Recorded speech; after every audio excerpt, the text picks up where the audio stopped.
okay, so at this point, something's gotta give because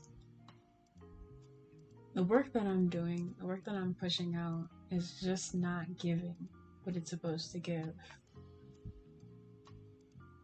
I'm kind of going through a phase of wanting more out of the 3D experience, wanting to explore rendering and environment. A lot of the work that I do is kind of based off of consumer goods, like everyday consumer goods.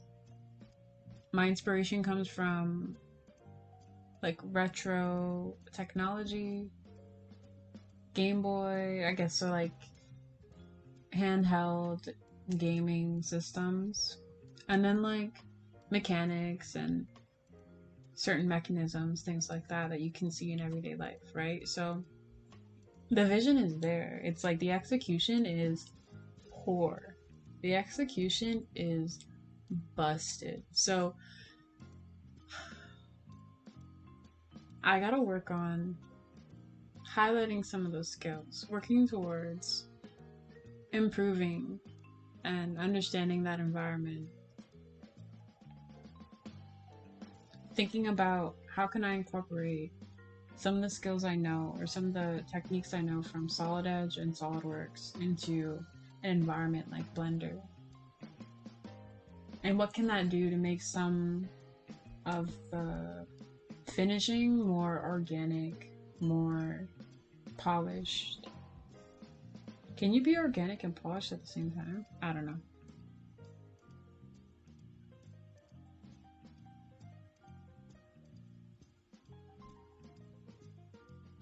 I like a little soft jazz, bro.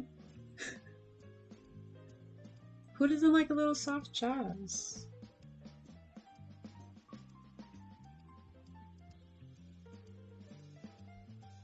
This is giving very much Pikachu.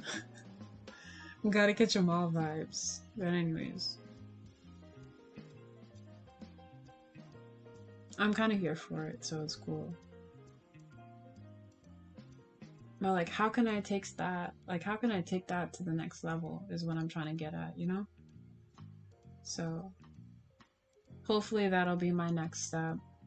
At this point, all of these excerpts are just a basis for where I want to go, and hopefully pushing a little bit more of that content. I don't know. We'll see. We'll see.